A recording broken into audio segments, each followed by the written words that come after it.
Good afternoon, it's Bob Chu again from Stuart and Islamorada Boatworks, and this is another latest launch. This is a beautiful blue tone white 27 Stuart. Twin 300 Yamahas in gray for a change. Hardtop boat, flush floor boat with no coffin box forward. This is really the intention. This boat is a hardcore fish boat for its owner. It's going to have its home in Marco Island, and it's going to be a bottom fishing machine. So following with our theme that we build the boat you want, this boat is different than what we've done in the past. The customer is a very experienced boater, has owned umpteenth boats, knows exactly what he wants.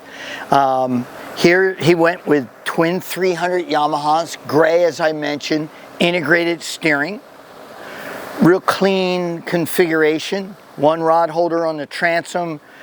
You all know about our removable backrest, removable stern seat.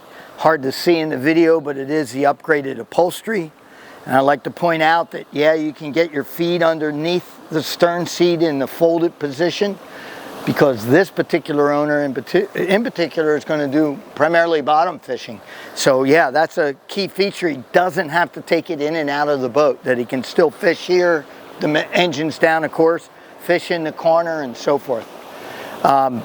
Further along here, yeah, a couple more rod holders here. If he did remove the backrest, which you can lean against it, but if he chose to remove it, then he's got two more rod holders here. Multiple rod holders in the gunnel, some rod cup holders, which he doesn't really use to put drinks, but he actually uses for rigging, lead, and things of that nature as he's pulling in his bottom rigs. Going forward, what you're familiar with, saltwater washdown, freshwater washdown on hose bars. Boat will live on a lift, so he's got the reverso flush out system for the motors. A fairly conservative JL audio stereo system. He chose to have the live well in the floor aft of the standard leaning post. So no leaning post live well, doesn't do a lot of live baiting. Live well in the floor. I'm going to look for a second what he chose in the floor here. Okay, so that is rod storage with the C-deck pad on the bottom. Lockable, and on this side, yeah, insulated 6 foot long gel coated fish box. The rod storage is 10 feet long. He'll be sliding the cooler in and out of here. Obviously probably a frigid rigid, but did not spec the boat that way. So this is something you don't see a lot of on our boats, the standard leaning post.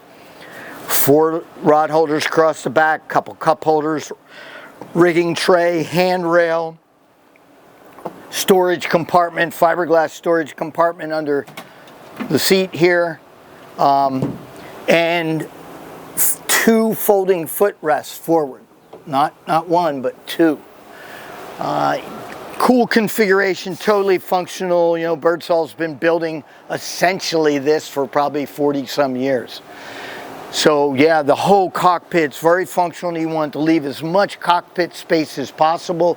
He's often fishing himself with 3 anglers, so 4 altogether. And yeah, he wanted to get as much space on this 27-foot Stuart as possible.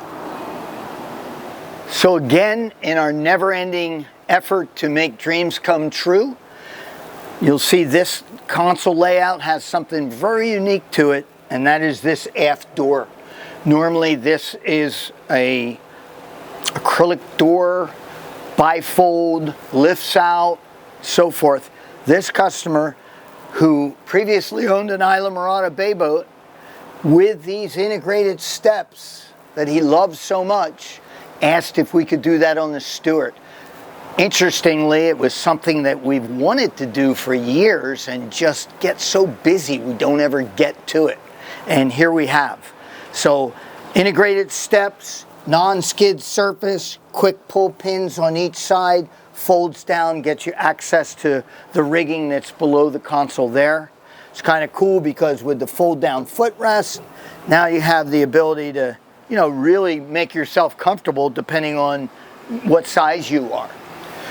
So back to the helmet itself, he does have a custom fiddle on the back side, 80 gauge hard enclosure with vent, which has become very common on our boats. Two 16-inch Simrads, JL Audio stereo head, external speaker for the VHF, CL5 Yamaha gauge, Yamaha autopilot controls, start and stop for the motors, man overboard alarm, Fells Marine man overboard alarm, Lenco trim tabs with indicators, the binnacle control that you're all familiar with from Yamaha, your kill lanyard, joystick, which they call full maneuverability, scan strut charger for the phone, the controls for something we're going to get to in the bow that is also unique, and that is an anchor roller.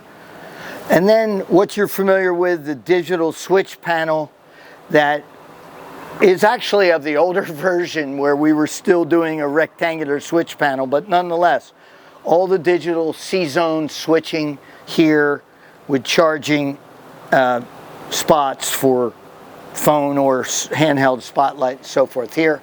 4 cup holders on the top, 2 Yetis, 2 standard. So yeah, you're getting familiar if you've seen these latest launches. A lot of this is kind of somewhat repeat because it works, it makes sense. Then we move here to the head. This head compartment is super wide open because just recently done a boat with a trolling motor, and in my mind, no trolling motor. So yeah, this is a big open space with the 3 Group 31 Odyssey batteries on a shelf, not down below. So easy to access, in your face for servicing purposes, C-zone digital switching. I can see the back side of the 6-drawer tackle center that's on the port side of the console, which is quite often chosen on the guys that are going to hardcore fish the boat. Battery charger, amp for the stereo, and a module for the transducer. So yeah, ultra clean. Oh, and Sirius XM weather as well. So ultra clean, what you come to expect of a Stuart 27. Hidden fasteners, just what you need and nothing you don't. So moving forward here, as I walk around the boat between short takes, I see there's items that I've forgotten to talk about. But again, there's so many items that we can do to personalize the boat to your taste. We'll just talk about them when you order your boat. So I wanted to mention that he had the aft live well in the cockpit sole to give himself as much cockpit room aft as possible. And he opted here for the option to make this a live well, as well as it being a standard cooler. So now he's got 2 live wells, 2 different kinds of bait, kept in 2 different spots. In addition, he's got a dance floor up here. No coffin box, so this is all just massive flush floor all the way forward. I mean, he is a bottom fisherman, but if he was a fly fisherman, let's say an oceanic kind of fly fisherman, yeah, all the room in the world up here for that purpose as well. Big fish box in the floor. You've seen the video where I'm in that fish box and you can put 2 of me in there on top of me. It is insulated and it does have a diaphragm pump to pump overboard. Great feature. I mentioned all the rod holders, cup holders, again, not for cups so much as for dropping in lead and things of that nature. Make your way all the way around here, and we're going to come here to the bow, and this is where things are really unique on this boat. It's the very first one we've ever done, and this is a commercial grade anchor roller. Not a windlass per se, it's truly stainless steel, heavy duty motored Easy Anchor Puller is the brand name. He's had this on several of his boats and really didn't want to move to us building him a boat unless we could offer this feature to him. So with a little bit of engineering, we came up, we modified the anchor locker, built a platform in there, and you'll see as we show from other aspects what we did on the bow with a strike shield and so forth. But yeah, it's really first class, and it's exactly what he wanted for all his bottom fishing. So as we work our way around to the bow here, you've all seen the super sharp entry of the Stuart 27. But what you haven't seen is this configuration before with the strike shield around it, which was quite a work of art to fit this unique multi-angled shape. And of course, he opted for a galvanized anchor because he does fish. Now we're doing one on a boat coming up as well, which will have a polished anchor, which is more of a recreational boat, but he still wanted this capability of the easy anchor puller. And I should mention too, apologize for the shop trailer. The boat's going to leave here in a couple days and it'll be on a different trailer by then. In the meanwhile, apologize. And I should also mention there are controls here. I'm touching the control with my left hand for this anchor roller. So there's one at the helm that you saw and one here under the gunnel. Super clean, exactly what he wanted. Hope you like it. Hope it gives you ideas, and I appreciate you watching these videos. And if you have a dream of us building a boat for you, you can see we can make it happen. So thanks for watching. Stuart Boat Works right here in Stuart, Florida. Thanks again.